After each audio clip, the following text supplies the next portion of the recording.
Hi children, exercise 4.5 13th one. A small scale company undertakes an agreement to make 540 motor pumps in 150 days and employs 40 men for the work. So 540 motors வந்து ready பண்ணுறோம் 150 டேஸில் அப்படின்னு சொல்லி 40 மென்ஸை வந்து work பண்ண வச்சுருக்காங்க. After 75 days, the company could make only 180 motor pumps. So 75 days கழிச்சு 180 motor pumps தான் அவங்க ரெடி பண்ணியிருக்காங்க. So how many more men, so என்ன கொடுத்துருக்காங்க, மோர் மென் அதிகமாக என்ன எத்தனை பேர் வேணும்னு கேட்டிருக்காங்க. Should the company employ so that the work is completed on time as per the agreement. So agreement படி முடிக்கணும்னா இன்னும் எத்தனை பேர் எக்ஸ்ட்ரா அவங்க வந்து வேலைக்கு வைக்கணும் அப்படின்னு கொஸ்டின் கேட்டிருக்காங்க. பார்க்கலாமா? ஆஸ் பர் அக்ரிமெண்ட் படி எத்தனை நம்ம மோட்டார் பம்ப் ரெடி பண்ணணும். So number of motor bumps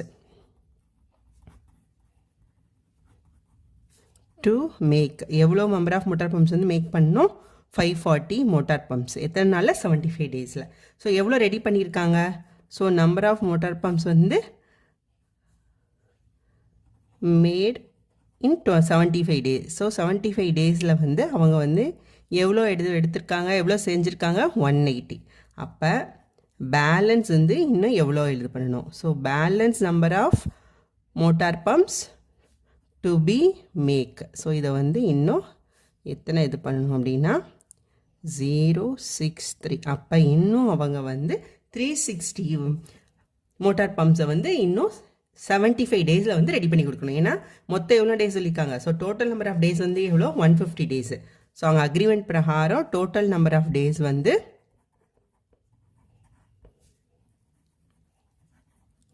equal to 150. So already வந்து கம்ப்ளீட் ஒர்க்கு வந்து ஃபினிஷ் ஆனது, ஒர்க் ஆல்ரெடி டன் வந்து எத்தனை, 75 டேஸு. அப்போ பேலன்ஸ் எத்தனை நாள் இருக்குது நம்மளுக்கு, ஏன்னா அக்ரிமெண்ட் பிரகாரம் 150 டேஸ்க்குள்ளேயே அவங்க வந்து முடிச்சிடணும். So balance number of days வந்து எவ்வளோ இருக்குன்னா, ஸோ 75 டேஸ் தான் இருக்குது. இவ கொஸ்டின் என்ன நம்மளுக்கு, ஸோ 75 டேஸில் 360 மோட்டார் பம்ப்ஸை வந்து ரெடி பண்ணணும். அப்போ இன்னும் எவ்வளோ மென் வந்து நம்மளுக்கு எக்ஸ்ட்ராவாக வேணும் அப்படின்னு கேட்டிருக்காங்க. ஓகேவா? ஸோ பார்க்கலாமா? ஸோ மோட்டார் பம்ப்ஸ், இது மோட்டார் பம்ப்ஸ் டேஸ் மென். ஸோ 180 மோட்டார் பம்ப்ஸை வந்து 75 டேஸில் முடிச்சிருக்காங்க 40 மென்னை வச்சு. அடுத்து வந்து என்னது, நம்மளுக்கு இன்னும் 360 மோட்டார் பம்ப்ஸ் வேணும். பேலன்ஸும் அதே 75 டேஸ் தான். எத்தனை மென் வந்து தேவை அப்படின்னு எக்ஸ்ட்ராவாக தேவைன்னு கேட்டிருக்காங்க. ஓகேவா? அப்போ இது வந்து தெரியாது, இதை வந்து நம்ம எக்ஸ்ன்னு வச்சுக்கலாமா? ஸோ இப்போயும் போல், so X is equal to என்னது, இப்போ பாருங்கள், இப்போ மோட்டார் பம்ப்ஸ் வந்து ஃபஸ்ட்டு 180 வந்து 40 மென்ஸ் ரெடி பண்ணுறாங்க. அப்போ 360 மோட்டார் பம்ப்ஸை வந்து ரெடி பண்ணுறதுக்கு இன்னும் எத்தனை பேர் வேணும் அப்படின்னு கேட்குறாங்க. அப்படி பார்த்தோன்னா நம்பர் ஆஃப் மோட்டார் பம்ப்ஸ் அதிகமாகுதா, அப்போ மென்னும் அதிகமாகும். அப்போ இது என்ன ப்ரொபோர்ஷனில் இருக்குது, ஸோ டேரெக்ட். ஸோ டேரெக்டாக என்ன பண்ணுவோம், நம்ம ரிவர்ஸில் போடுவோமா, 360 divided by 180 into number of days. So same days தான். அப்போ 75 டிவைட் பை 75, இது எப்படி இருந்தாலும் 1 ஆகிடும், இன்ட்டு 40.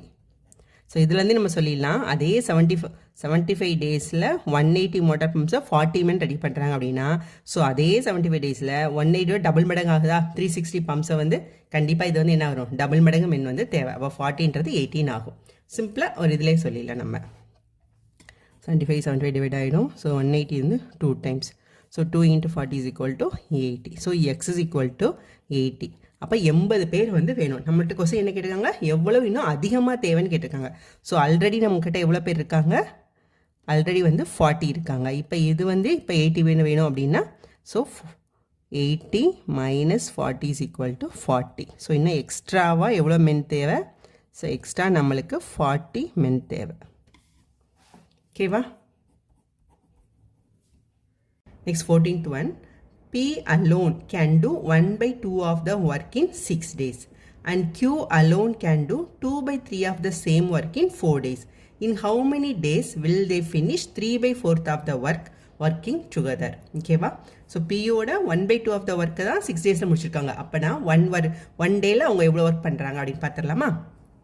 ஓகே. ஸோ பியோட பீஸ், ஓகேவா? ஸோ 1/2 ஆஃப் த ஒர்க் வந்து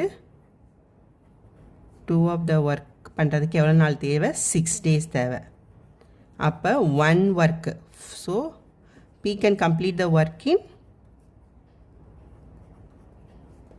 ஸோ 6 into இது அப்படியே மேலே போய் ரெசிப்ரோக்கல் ஆகிடுமா 2/1. அப்போ 12 days. அப்போ P வந்து அவங்க ஒர்க்கை வந்து 12 daysல கம்ப்ளீட் பண்ணுவாங்க. அப்படின்னா P's 1 day ஒர்க் என்ன வரும்? Work is equal to 1/12. ஓகேவா? ஓகே, அடுத்து so 2/3 of the work Q வந்து 2/3 ஆஃப் த ஒர்க்கு வந்து கம்ப்ளீட்டட் இன் எத்தனை நாள்? 4 days. ஓகேவா? அப்போ Q's ஒர்க்கு வந்து எவ்வளோ? அப்போ 4 into 3/2. ஸோ இது வந்து ரெசிப்ரோக்கலால் மல்டிப்ளை பண்ணுவோம். ஸோ 2. அப்போ 6 days. அப்போ Q வந்து அந்த ஒர்க்கை 6 daysல பண்ணி முடிப்பாங்க. அப்போ Q's 1 day ஒர்க் எவ்வளோ? Work is equal to 1/6. நம்ம அப்போ Pயோட 1 day ஒர்க் கிடச்சிருச்சு, Qவோட 1 day ஒர்க்கு கிடச்சிருச்சு. அப்போ ரெண்டு பேரும் சேர்ந்து பண்ணாங்கன்னா so 1/P + 1/Q is equal to 1/12 + 1/6. LCM எடுத்தால் என்ன வரும் நம்மளுக்கு? 12 வருமா? அப்போ 1 + 2/12 is equal to 3/12 is equal to 1/4.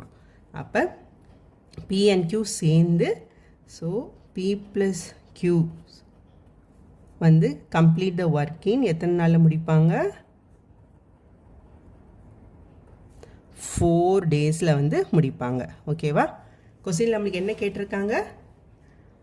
3/4 of த ஒர்க்கை எவ்வளோ நாள் பண்ணுவாங்க? அப்போ 1 ஒர்க்கை வந்து 4 daysல பண்ணுவாங்கன்னா so 3/4 of the work completed in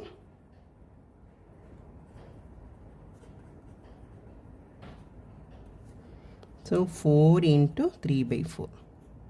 so 3 days. இப்போ 3/4 ஆஃப் த ஒர்க்கை அவங்க எத்தனை நாளில் முடிப்பாங்க? ஸோ 3 daysல வந்து அவங்க கம்ப்ளீட் பண்ணிடுவாங்க. ஸோ இதுதான் இதோட answer. Next 15th one. X alone can do a piece of work in 6 days and Y alone in 8 days. X and Y undertook the work for rupees 48,000 with the help of Z. They complete the work in 3 days. How much is Z-ஓட share? Okay, Z-ஓட share என்னன்னு கொடுத்துருக்காங்க. So X வந்து எனக்கு 6 days, Y 8 days. 3 பேர் X, Y, Z 3 பேர் சேர்ந்து 3 daysல முடிக்கிறாங்க. அப்படின்னா Z-க்குரிய ஷேர் என்னன்னு கேட்குறாங்க. ஓகேவா?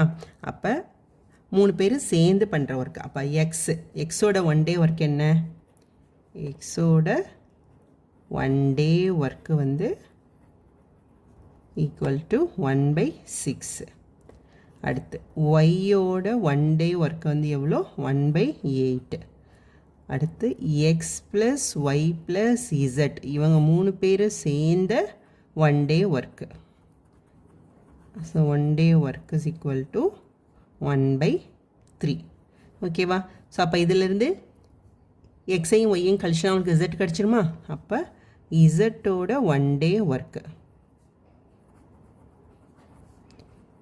is equal to 1/3 minus 1/6 minus 1/8. So இதிலிருந்து இந்த எக்ஸையும் ஒய்யையும் நம்ம வந்து என்ன பண்ணுறோம்? எக்ஸோட 1 day ஒர்க்கையும் ஒய்யோட 1 day ஒர்க்கையும் நம்ம மைனஸ் பண்ணிட்டோம். இப்போ 3, 6, 8க்கு எல்சிஎம் எடுத்தோன்னா அவங்களுக்கு என்ன வரும்னா 24 அப்படின்னு வரும். 3ஆல் டிவைட் பண்ணால் 1, 2, 8. ஸோ இந்த 2ஆல் டிவைட் பண்ணால் 1, 1, 4. ஸோ அகெயின் இது 4, 1, 1, 1. ஸோ 3 into 2, 6, 6 into 4 வந்து 12.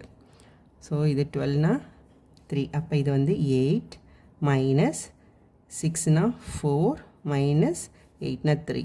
ஓகேவா? So divided by 24. So LCM 3னால நான் டேரெக்டாக இங்கே போட்டிருக்கேன். ஓகே, இப்போ 8 minus 7 is equal to 1/24. ஓகேவா? அப்போ இசட்டோட இசட்ஸ் 1 day ஒர்க் வந்து எவ்வளோ? 1 day ஒர்க்கு வந்து 1/24. இப்போ நம்ம 3 பேருக்கும் 1 day ஒர்க் கிடச்சிருச்சா? ஸோ எக்ஸோட 1 day ஒர்க் என்ன? 1/6. Okay, so X is to Y is to Z. எக்ஸோட 1 day ஒர்க்கு, ஒய்யோட 1 day ஒர்க்கு, இசட்டோட 1 day ஒர்க்கு வந்து என்ன ரேஷியோவில் இருக்குது? 1/6 is to 1/8 is to 1/24. So கீழே இருக்க டினாமினேட்டர் எல்லாத்தையும் ஒன்றா பண்ணலாமா? ஸோ இதுக்கு என்ன எல்சிஎம்? இதுக்கும் அதே 24 தான் வரும். ஸோ 6 8 24. ஸோ இதை வந்து 2ஆல் போட்டோன்னா 3 4 12. அகெயின் இது வந்து 3னா so 1 4 4. So again 4. So 1 1 1. So 24. Okay, அப்போ 24 அப்படின்னா இது எதாவது மல்டிப்ளை பண்ணணும். 6னா 3 சாரி 4. 8க்கு வந்து 3 by 24 24.